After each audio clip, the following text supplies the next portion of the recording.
come on in, take your lunch break. It's March 1st. Whether you are on Facebook, YouTube, what else they on, Bishop, by now? Yeah, there's no way to tell what all. Yep, come on in. Hey, while they coming in, how's the weather down there? You know what? It was 71 degrees this morning. And so we were like, get ready. Yes, 71 degrees. And so you have to understand, like Saturday, Friday, it was cold and raining. Saturday morning, it rained. By Saturday afternoon, it was 78 degrees. Then Sunday was the same. It was a nice day. This morning, it was 71, 72 degrees. And when I tell you the wind started blowing, now it's getting cool and raining. It is Wow. up and down. So it's like that. How about y'all? It's raining, muggy. It's a lazy weather, but it's all Yeah. good. I Yeah. see everybody coming in. Hey, everybody, thanks for joining us. Put it in the chat where you're coming in from. I see Effie is in here. I see Google from South Africa.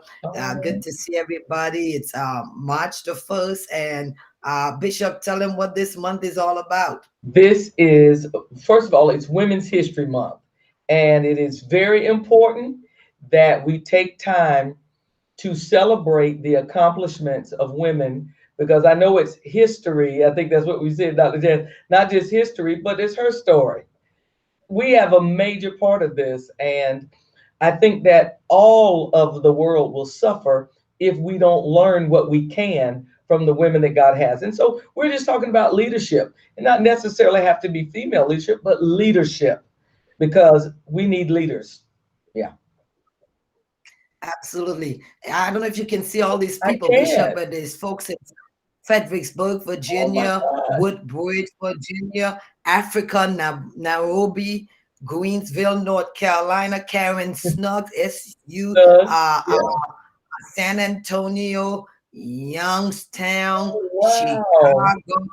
Chicago. Put it all in the chat, everybody, I where you want guys it. are tuning in from, and Silver Spring, Maryland. And do us a favor, everybody. Share Yes. and share. All right, share it. Start a watch party. Share a watch party. Jackie, good to see you. Milwaukee, Come on, Milwaukee. Milwaukee. Yes. You been there, Bishop? Have you been to Yes, Milwaukee before? I have. I have some dear friends down that way pastoring and the Burns. Yes, in Milwaukee. Yes, indeed. Great place. Great place to visit. Sure. Oh, fantastic. Let me see who else before we get started. I see Orlando, Florida. Come on. Come on. We love Orlando. We're trying to figure out how I want to be able to see the comments as well. Yeah. Hey, Dr. Renee Allen, the People MC. She's one of the baddest DJ. Georgia is in the house. Come on, Georgia. You know that's where my father's family's from.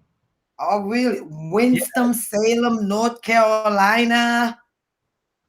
Oh, Greensville, North Carolina. Dion Greenville. White. All right, good to see everybody. Hey, Yeah. thanks everybody for joining us. Do us a favor, share, subscribe, and support. And this is a time where we are having what we're calling leadership dialogue. There's the card, so use it as the hashtag leadership. Leadership, and of course, as Bishop shared, that this month is Women's History Month. And of course, let me say, I think one of the baddest leader on the planet is on this screen with me. I think she exemplifies some amazing qualities about leaders. I'm honored to call her my BFF, my best friend forever. She's been a friend that's sticking closer than a brother. Sound like I'm rapping, right? Ah, Uh, you better rap. and she pastors a great church. Cornelia Nation, if you're out there, put it in the chat, Cornelia, if you're out there. And that's the good Yeah, one and only Bishop Rosie O'Neill. you are so sweet. And I feel the very same. I think that you have to be one of the greatest leaders. And I love that I can say, not just one of the greatest female leaders, but one of the greatest leaders. And that's what I really love because in a day like this, we have got to have our minds open for what God is doing. And that's not a feminine thing, though we can bring some things to the table. You know how much I love you. Dr. Jazz is my golf buddy, my BFF. So I thank God. And I think what we have together, though we don't see each other that often, is that we appreciate and value each other's contributions. So I'm super excited. And oh, I see Dion in the house. Yes, sir, Doc, Charles. Oh, come on, Alicia, Yvonne. So it's so good to see them coming on. And I'm glad about it too, Jazz, because, and I say Jazz, that's just what I call Dr. Jazz, Yep. but because we need leaders that are more than pastors.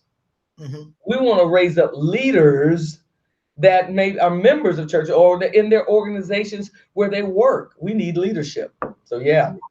Well, let's jump into it, Bishop. What's your definition of leader? What's a leader? I love Bishop's definition, so I'm gonna always do it because she has these amazing God-given definition. When you think of a leader or leadership, what do you think of, Bishop? And y'all can put it in the chat. What do you think of it also? Yeah. Jazz, when I think about leadership, I think about influence, but it's more than that. It is when that influence has been proven, is trusted, and then now followed. It's Mm, when, yeah, because you're not leading, nobody's following, then that's not really leadership. It's influence that you're given, but it needs to be worked through. You need some experience in that. It needs to be trusted. People have to trust your leadership and then followed. And it is, I believe, because of a Christ-like character, because of diligence, because of mm, intensity for people. A leader is not really a leader if it's just for them. It's got to right. be to benefit somebody, I believe. So that's what I think of when I think of leadership. How about you? Well, I heard this amazing statement years ago that someone said, headship without leadership is a sinking ship. Yeah, that's true. Headship without leadership is a sinking ship. And when It I is. think about leadership, I think is somebody, a leader is somebody in terms of personality, in terms of position. And here's the third thing, in terms of power. Right, But right. most people want leaders, they want to be the leader because they have a position or they have power. Hmm. But Bishop, you and I know some people who don't have a position Right. and may not have the Right. power, but they are a leader Yeah, because of their personality. because of their personality. You're right. Yeah. So my favorite leader in the Bible, let me ask you, who's your favorite leader in the Bible? Oh my goodness, how could you ask? I don't think I can choose one right now. You know what? I'm going to think on that this week. Because I think without trying to be deep, I think I would say Jesus only because I'm intrigued by the way he is so caring and yet so determined. So that's my own thing. But I know, can I guess who yours is? Yes. Let me guess. And because you remind me of her so much, and that's Deborah. Oh, Yeah. You all day long, all day, Deborah is my girl. Are there any Deborah folks? In fact, y'all put it in the chat. Who's your favorite leader? And I should have said, who's your favorite leader apart from Jesus? Because I of know, course, right? Jesus is the epitome of leadership. Of But seeing everything. it's Women's History Month, for me, it is Deborah. And Bishop, have you ever preached or studied Deborah? You know what? I have done some on Deborah, and probably not as much, but I have. And she really stands head and shoulders above really almost all because of the barriers that she crossed because of her intensity. I mean, I looked at, woman of God is a prophetess, she's a wife, she's a judge. But you know my favorite thing about her? My Mm, favorite thing about Deborah was where she judged the people mm. under a palm tree. Now, bear it in mind, you know, I'm ready to go to the Caribbean. Anyway, bear it in mind that Jezebel, it's very clear that she came from the palace. See, Mhm. everybody that wants to look like a leader may not truly be a leader. Deborah was Mhm. under a palm tree. That was where she was. And she's making this incredible difference. And they came, watch this, to her palm tree. Oh, they came to her tree. And that says something to me, Dr. Jazz. It says that when we are ourselves Oh and my we let gosh. leadership and Christ, particularly because I'm a Christian, shine through us, people will come Mm. to where we are. I don't have to be in a Oh, palace and I don't have to act like I'm in a palace. I can be under a palm tree. That's my favorite thing about her. oh, listen. So you would surmise to say she must be from Trinidad. I'll give you that one. I'll give you that one. Come on here now. Yeah, I totally agree with you with the whole fact. I think what I love about Deborah, for one of the thing is she's a courageous leader. She's a courageous leader, and I would think in this season and this time, to be a leader, you're going to have courage. Whether you are leading your children at home, whether you're leading your family, or Bishop, whether you're leading your church, whether you're leading your organization, or whether you're leading Right. yourself. Yeah, I think it's going to require courage in this season and this time. And you and I was talking the other day, and hey, everybody, Bishop and I just having a dialogue. You guys are getting to peeping on this leadership dialogue, and of course, you get a chance to ask question at the end if you like, or even in the chat, any question. But Bishop, you and I were talking about two African American leaders Right. and two different styles Mm. of leadership. Why don't you tell us about that? Elaborate on Okay. them.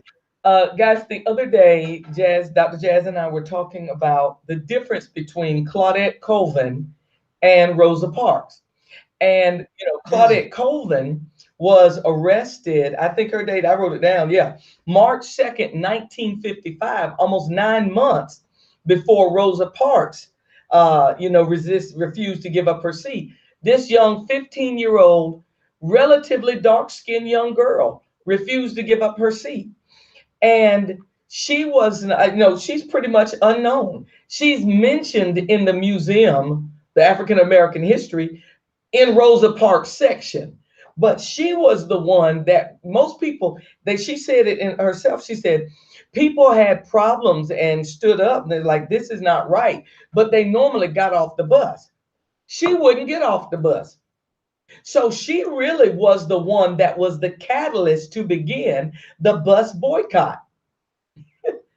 But she Uh, is not really known of. Yes, Claudette Colvin. Now, Bishop, I have to tell you 9 months. something. I never even heard of her. Check her out. Claudette Colvin. That's it right there. That's it, Samuel. That's right, Doc. You check it out. Colvin. And she was 15 years old and she was just defiant. I mean, here's a 15-year-old, like I say relatively dark skin, but she calls herself dark complected. And she said, this is against my constitutional rights. At 15, she said it. Now, Rosa Mhm. Parks, on the other hand, was, they kind of feature her as an old woman. She wasn't old.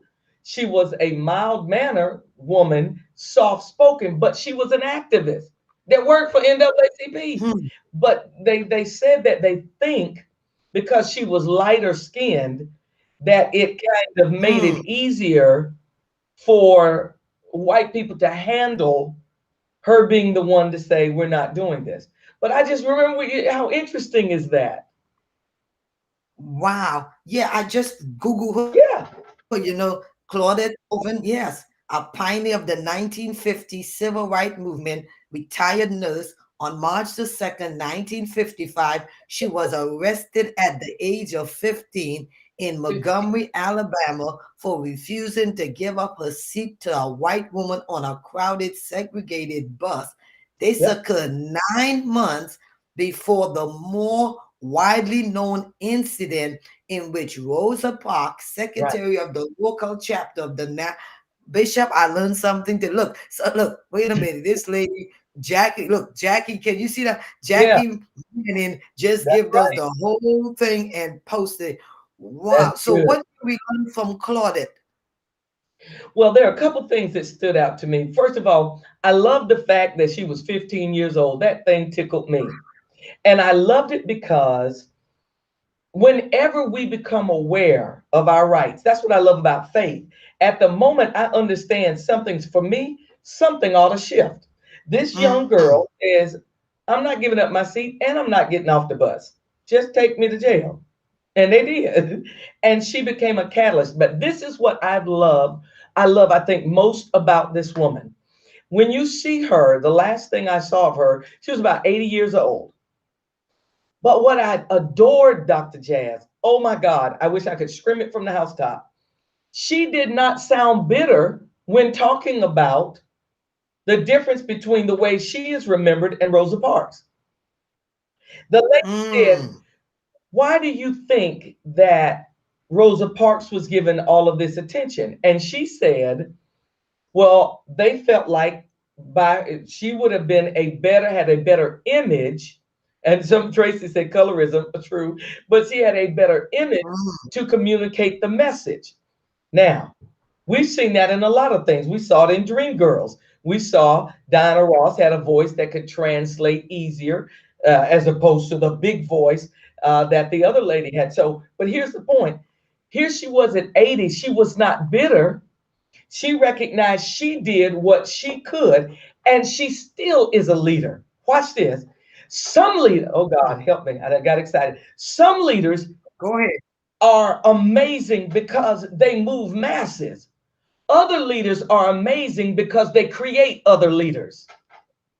Yep. Her actions inspired the already activist Rosa Parks. And so, though we Right. may not know her name like that, Rosa can't get everything she gonna get until Claudette gets hers because she was the one that spurred that on. And I just Right. think it's important to not be down if you're dark skinned. And I mean this in a more general sense, not be upset if you're not the one that gets the museum in Alabama, but know Yes. that you pushed somebody that God could use in that way to get their museum. Are you see? I catch it loud and clear. There's some leaders who grow or develop other leaders, and some that moves the massive.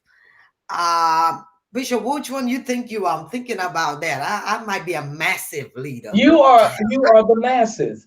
You know, in our friendship, I always tell you, you're the sail, like on a boat that can catch a wind, and we go flying. Yeah, and I'm the anchor. Okay. Now I am the sail when it relates to my twin sister Zenobia, what I call my twin. She's the anchor. So I think you are a masses person. Um, First of all, Dr. Jazz, that's an earned doctorate, saints. Praise the Lord. Okay, so don't don't run by that too fast. But I think I can inspire. I think I'm more of the local. I may be more of the Claudette. You know, I'm gonna come and normally, even though I dressed up today, I'm gonna have on, my jeans and my t-shirt or whatever. And I think that I give wisdom and love and ignite some people who will be masses. But I believe you have a global voice, and I've seen you go into other countries and preach and teach and expound on organizational truth. And no matter where we were, people are blown away. That's a global voice. You're the Rosa Parks. I might be a little more pale, but you are the Rosa Parks of the Caribbean. How many of y'all know I'm right? Yeah, they say I agree, I agree, I agree. Oh, I see everybody's joining us in this conversation. Hey, it's Women's History Month, and Bishop and I decided we'll just come on Mondays at 12 noon Eastern Standard Time and just have Yeah, this dialogue and conversation and add our add some wood to this amazing fire yeah. of conversation. Bishop, somebody want to know, did ladies think that Rosa Parks knew Claudia? Did Rosa Parks know her? Yes, You know? yes. Yes, it is said that she knew her and actually helped to, after hearing about it, of course, because because Rosa Parks worked with the NAACP, she helped to even mentor her further. The young Mm, lady that set fire and ignited something in Rosa, Rosa came back and helped and further developed. That's why it takes partnership. If we want to do great things, like what do they say? If you want to go fast, go alone. But if you want to go yeah. far, you got to go with somebody. You got to have partnership. And I thank God you have, Dr. Jazz, you have made me much more aware of the importance of acknowledging the value of sisterhood and Mm. not just general partnership, but when women come together. So I kudos, kudos on that. And you've helped me broaden my net to understand that leadership is not just with the sisterhood, Yeah. but with everyone. When I think about leaders, I think about you in so many ways, because you inspire, but you equip. I think you empower. Everybody knows it. Put up, y'all know her favorite color is blue. So send up some blue hearts up there. Y'all send up some blue hearts. But it's like Batman and Robin, and you have Michael Jordan and Scottie Pippen. You Yeah. have, you have to have that whole partnership in regards to that. So, what style of leadership do you think Rosa Parks brings to the table? Because I consider her a leader. Oh gosh, an amazing one. And I love the fact that um, from what I know of her, from what I've read, I love her leadership style because though soft spoken, she was very clear on where she stood. And I think it's something that Dr. Alicia Britt Chole said. She said, you know, information, informs, and you can give examples, and that may ignite. But if you really want to transform people, it takes integrity. And I Mhm. think the thing that stood out about Rosa Parks, just like Deborah in scripture, is her life added weight to what she said. See, when your life, oh God, when your life is in line with what you say, you don't have to holler per se. Nothing wrong with, when it's Black Lives Matter or when it's a cause that we believe in, nothing wrong with getting loud. But the point is, Right. Rosa Parks was able to be so loud with a soft voice because Mm. she aligned herself. She wasn't just tired that day. That Right. was strategic. She wasn't just tired. That Right. thing was planned. So I'm not doing it. This is something we've thought about. We've talked about. We know what Claudette did. This Yep. is what we're going to do. They've chosen me, and I'm ready for the task. And her quiet way, but determined way, put weight behind what she said. So she really seems like an amazing servant leader to me. And it also shows, Dr. Jazz, that you don't have to push yourself forward to Yep. end up at the top. Yeah. Yeah. First of all, are you seeing all of these blue showing up in Oh, the I chat? see Okay. them Okay. now. Let me back. Okay. Look at all these blues. Look at Oh, all these blues. Look at all these blues. So you they're know I'm sending. so up. Yeah. Thank Um, God. one of my favorite book that I read as you talk about Rosa Parks is called Quiet Strength. Wow. Quiet Strength. Has anybody ever read that book? Put it in the chat if you I have didn't do that. that book, Quiet Strength. And it's the story of Rosa Parks. With Here is this woman who has strength, but her strength is quiet. And it reminds me of the difference between meekness and weakness.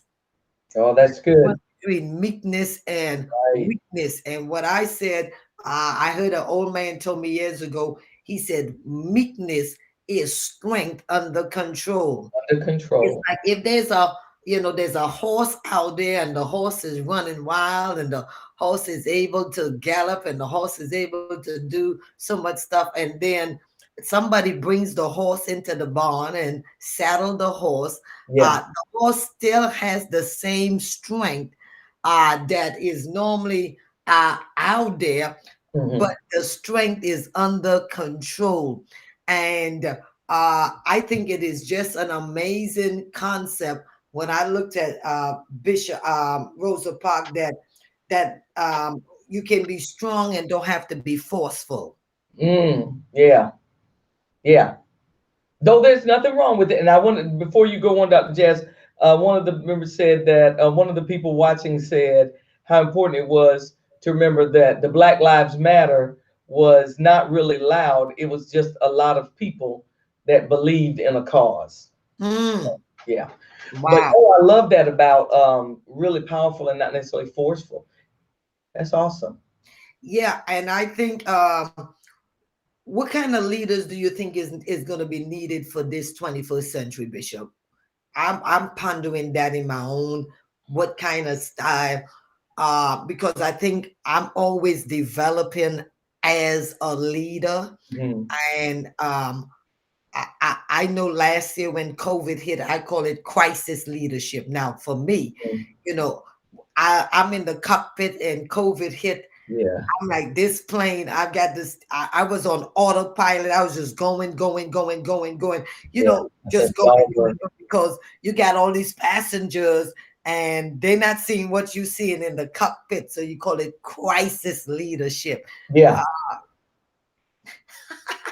What do you do? I think I think just as we are always developing as a leader, I don't know if there is one style that Mhm, is going to be needed. I do think leadership is going to have to be okay. Let's if you look in the church model, you had a time where the pastor would say, "Hey, this is what God has said.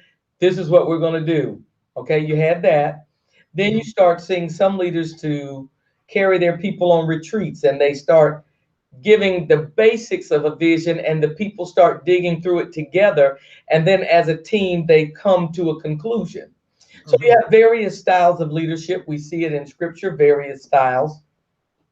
So I'm not sure if there will be one that just stands out, but I do think those that are going to be in leadership are going to have to be much more aware of strategy and the real heart of people.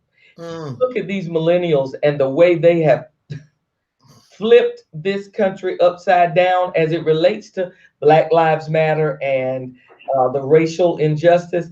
They are the ones that have championed our 20-year-olds, our 25-year-olds across color. They have been the ones to champion, and I think they have been more exposed to reading, to television, to all of these stories. They have broad minds. I don't think leaders with narrow minds will do well anymore. That's a very, very good observation. Leaders with broad mind is necessary than a Yeah, these narrow minds, it's just not, it's not going to do it because people challenge everything. And if we have not done the hard work of thinking something through, yeah.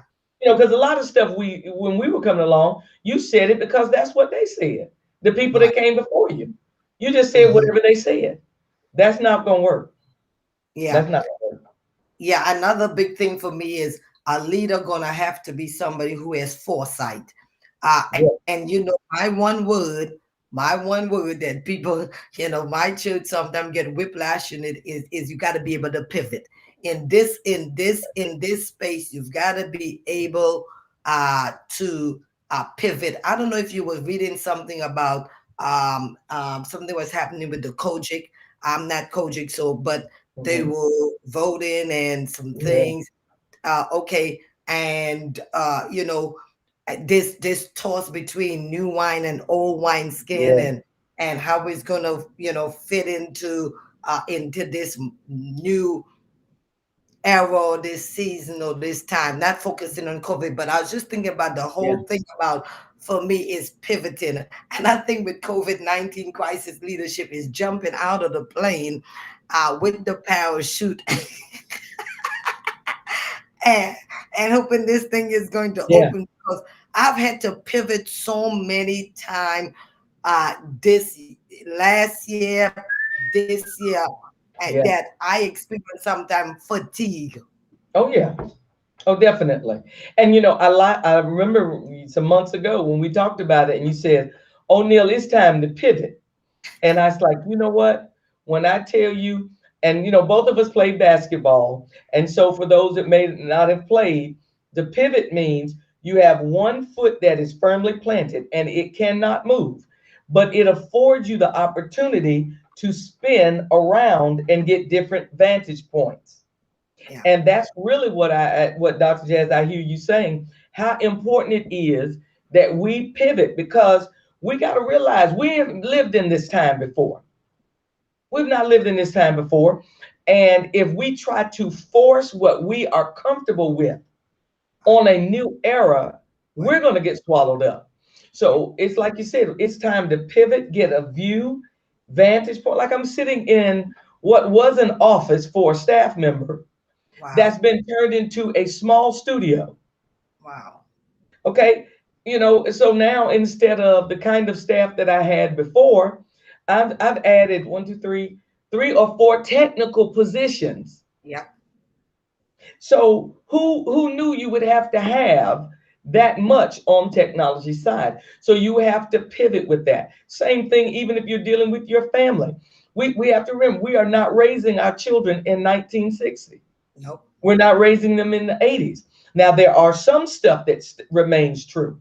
Right. But my God, we have to think this, we got to really broaden. We've got to broaden. And we can't be afraid. That's how Right. you started it, isn't it? You said we have to be courageous. Yeah. Leadership is not for wimps, punks, whatever, pitiful acting victims. It's not. You Nope. got to be willing. You got to be willing to. It's kind of funny. You have to kind of be willing to fail and not willing to fail at the same time. Right. Right. Right. Yeah. Yeah. Yeah. Bishop, what position did you play when you play basketball? I was a forward and a shooting guard. I was the wing guard because I always could shoot. And I was a forward because I was strong, but I wasn't very tall.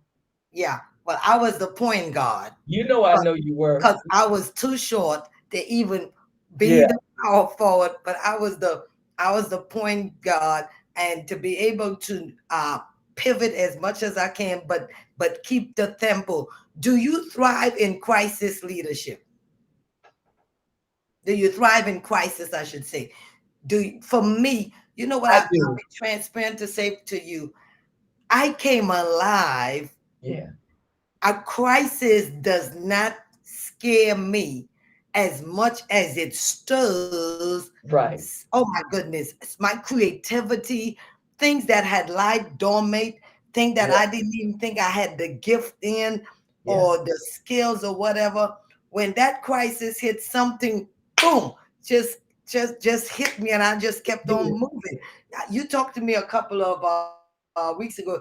You said, "Do you know you were on YouTube or Facebook like 40 days straight last year?" Yeah, because I was in crisis mode. The folks need a Right. word from the Lord. The folks, they Right. need to know it's going to be all right. They need to know weeping may endure for a night, but joy cometh in the morning. Now I'm less on social media than I was last year, because to me, I think I needed to be in that space. What Right. about you? Well, I don't thrive the way you thrive. Now, let me just say that. And I wanted to make a statement. I know when I said willing to fail and not willing to fail, you won't be a leader if you're not willing to take risks. You can't be Mhm. a leader if you're not willing to take risks.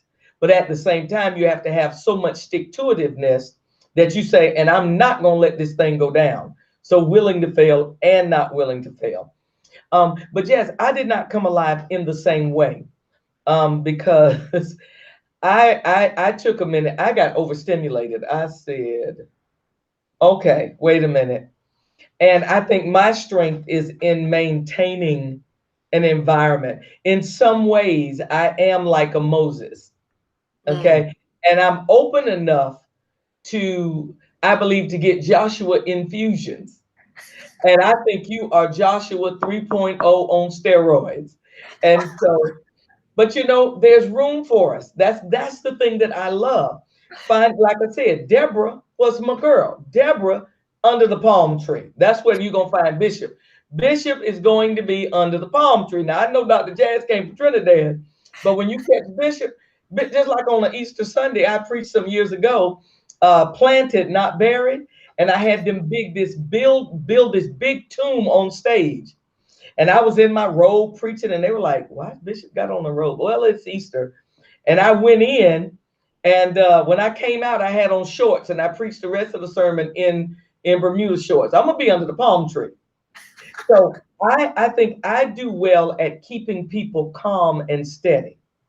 When I went through cancer, I knew that my husband and my boys and the church, everybody was going to take it like I took it. So I was like this, they were like this. But yeah, you came alive. You came up with enough ideas to help me and everybody else.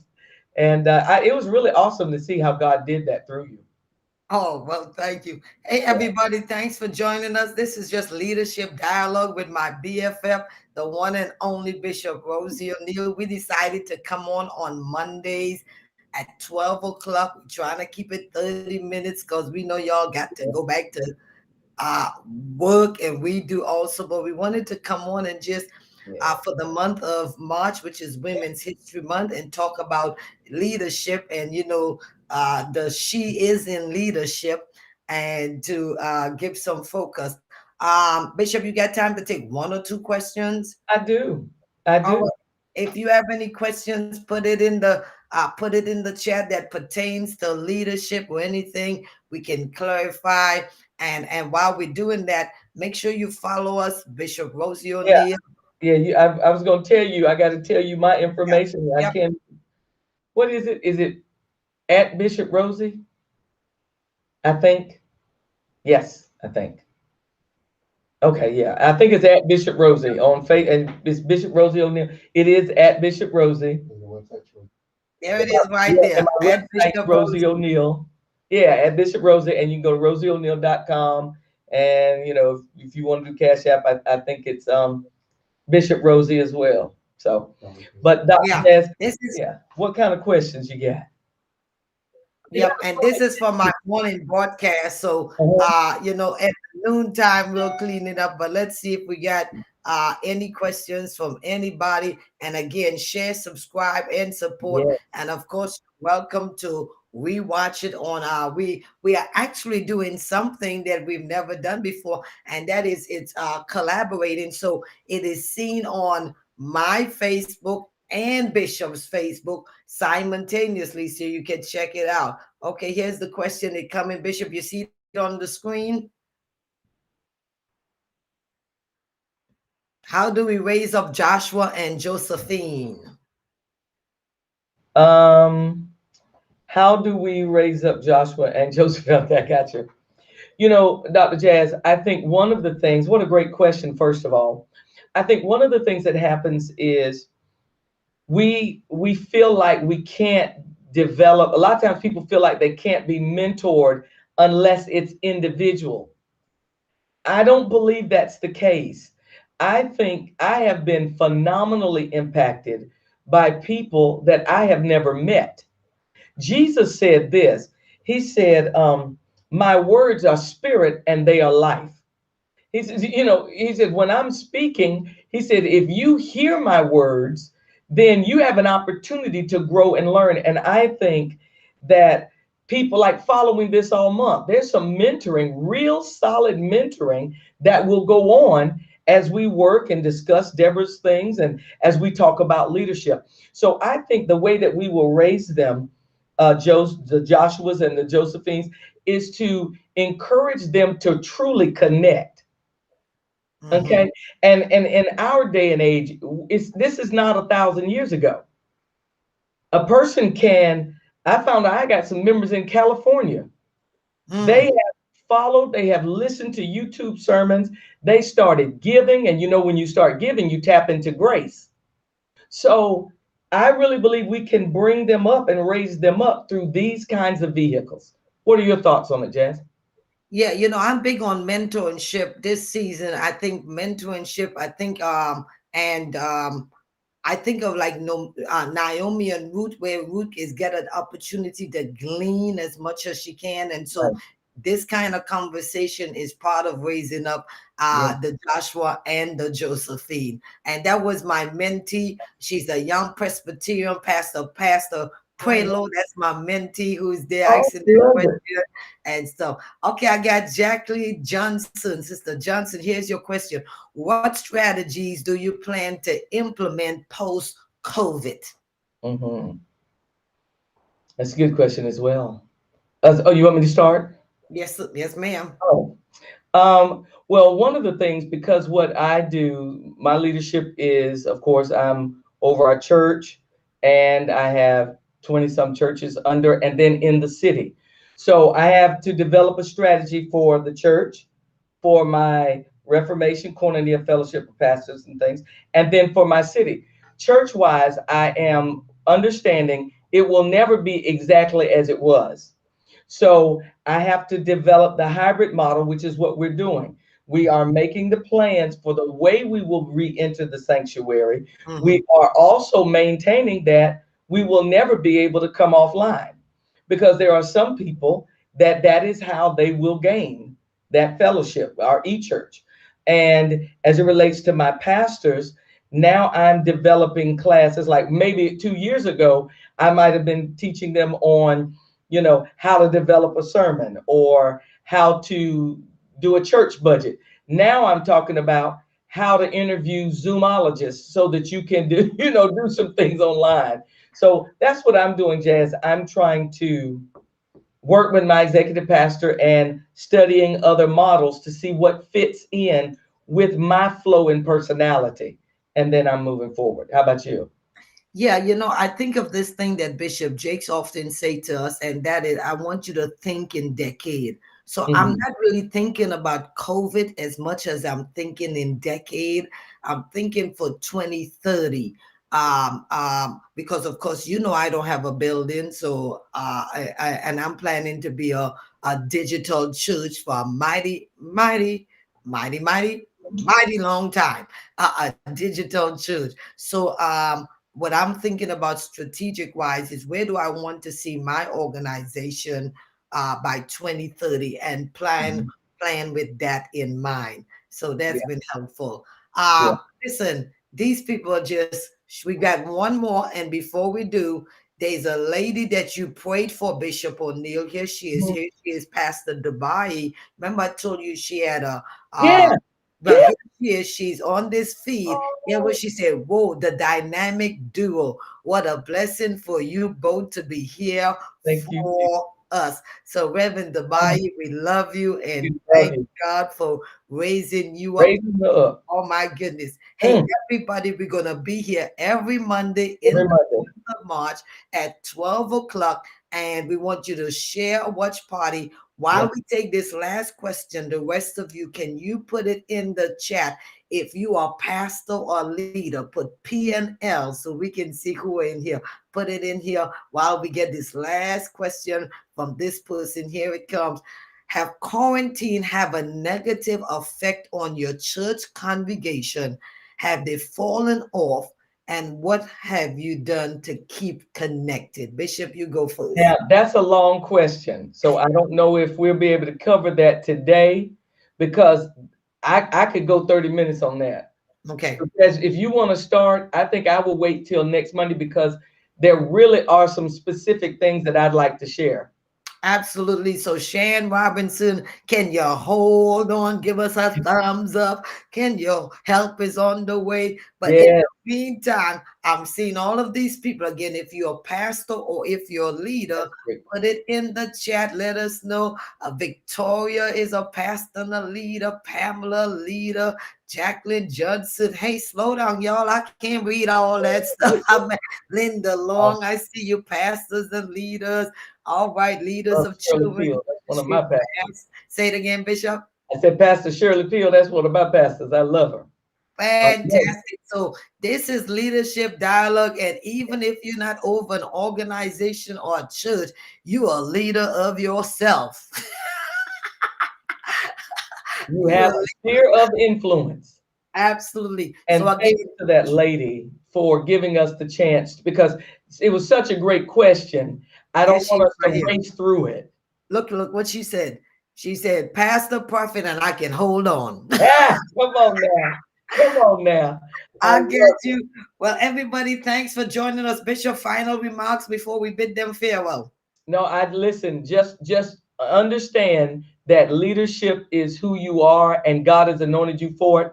And we're going to walk together and watch God, watch all of us blossom And thank God for the women, particularly as Dr. Jazz said, for the Deborah that is in all of us, whether you're a man or not, for that bold, courageous leadership. Thank God for you. All right. Thank y'all. Whether you're Deborah or David, be courageous. Ah, come on here. Hey, everybody. God bless you all. Thanks for joining us for Leadership Dialogue with Bishop and me. And we'll see you guys. God bless. God bless.